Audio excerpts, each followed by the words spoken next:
let's start here. So I'm doing a talk on Markov chains. So this is AI themed talk, and Markov chain is kind of AI related. Markov chain is really pretty simple. It's what you see down here. It's basically a graph with nodes that represent states, and there's edges, and the edges represent probabilities of going from one state to the next state. So this could look like literally anything. So that's the super boring part about Markov chains. There's one particular. I had to tell you words. Did you hear that? Funny thing is, you're presenting next. So,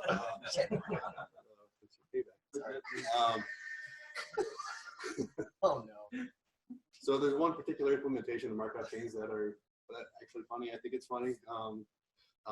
You can use you can have an application or a program analyze a whole bunch of text and look at which words follow next words.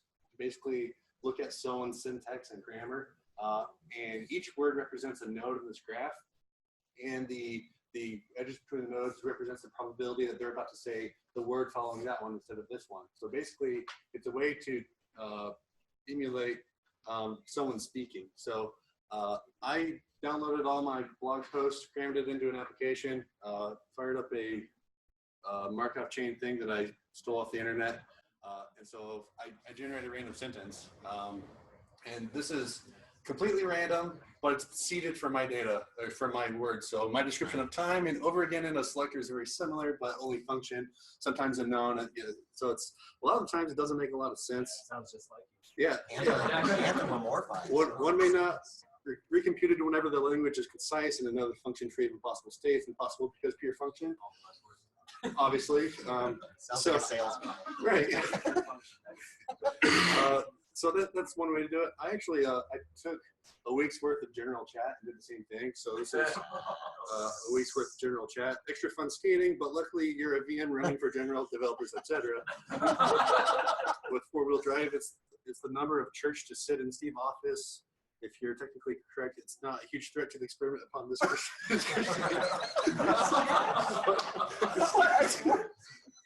It's recorded, so we can show them that later. That's awesome. According to Make and Evan VM, to Ryan versus Andrew versus Ryan, I feel when you, so obviously it's not perfect, but this is the sort of thing that it does.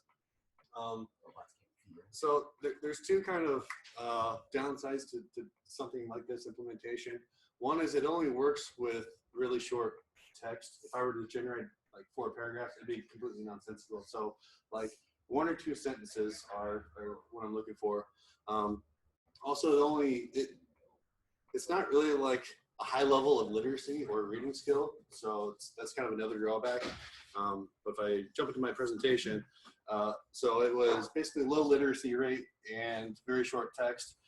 That reminded me of someone, our president tweeting. So I created a game where it's basically, it's like a game show. It's basically, I created a bunch of fake tweets, but also some real tweets. And the game is this. We're going to look at tweets from literally that guy. Or we're going to look at tweets from a barely comprehensible API or AI. And I need volunteers. We have 3 rounds of this. I need volunteers to tell me which ones are actually Trump and which ones are not Trump. So who wants to be the first volunteer? So Brian. All right, so round 1. There's 3 of these rounds. Thank you. IR very bad intentions out by a great border wall will cost more veterans. The United States must greatly strengthen and expand its nuclear capability until such time as the world comes to its senses regarding nukes. My daughter Ivanka has formally been put on notice for firing a true friend in Boston, which we continue to make America great again. Reading David Brooks at the New York Times is a total waste of time. He's a clown with no awareness of the world around him. Dummy. So you have 10 seconds to tell me which one is actually Trump and which one is just generated from Trump's tweets. Okay. I think the first one's AI. Okay. What else? Or if there's anything else. 5 seconds. I gotta get through 2 more rounds. Top right, AI is one to it. All right, so these 2 are actually Trump, and these 2 are AI.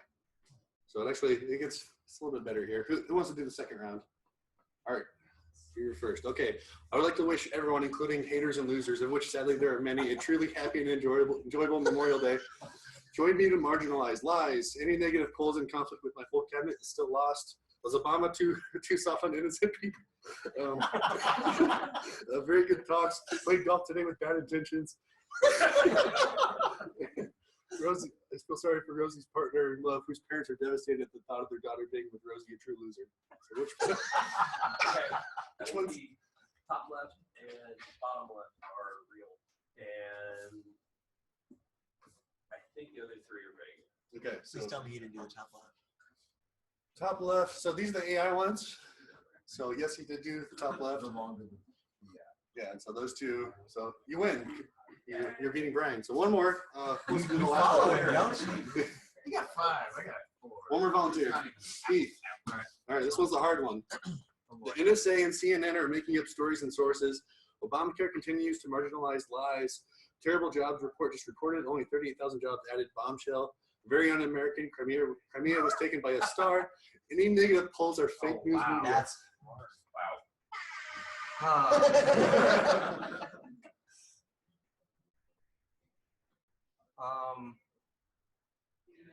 The top two are real.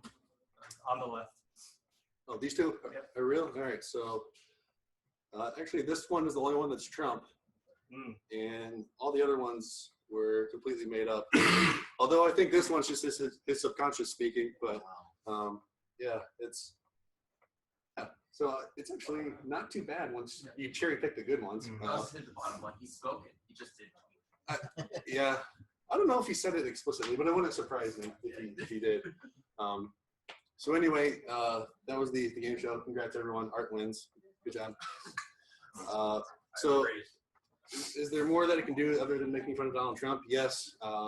Here's some applications: speech recognition, machine learning, web nav analysis. So that's like what your 50th thing could be. So basically, anytime you could represent different, like a state machine with that can be connected probabilistically. If you had too many B's in there, you can use a Markov chain to represent that, and you can use it just to model your data or to actually traverse it to have fun, like we had here. Music composition is actually kind of interesting to me because there's a grammar to music, and this could be used to probabilistically produce a song. So that's kind of interesting. So that was it. Are there any questions? I have, I think, 2 minutes for questions. I will say I spent way too much time on Donald Trump's Twitter page, scraping it, grading. Does iOS predictive text do something similar, or do they Yeah, I think if you've ever opened up a text message and you see the autocomplete and you just keep pressing the center one over and over and over again, it's the same thing. Go to Reddit or subreddit simulator. It's an entire subreddit where it's just bots talking to each other, seeded by other human data. And people vote on it. It's actually pretty funny. But yeah, the suggestion on your phone, you could implement it with the Markov chain. Yeah. Is there, are there existing implementations? Like I've heard of Markov chains before. Your comment about the subreddit made me wonder if there are models of Markov chains that then accept feedback and tweak their models internally based on feedback from the exterior sources. I don't know. It seems possible. I mean, there's nothing truly static about a Markov chain. You can adjust probabilities. You can add nodes, remove nodes. That seems completely possible. Yeah, to be honest, I like that implementation that you saw. I just found it on the internet, so I didn't actually implement it, but it seems possible. Okay, looks like that's all the questions. So we'll go over to Matt. Thank you.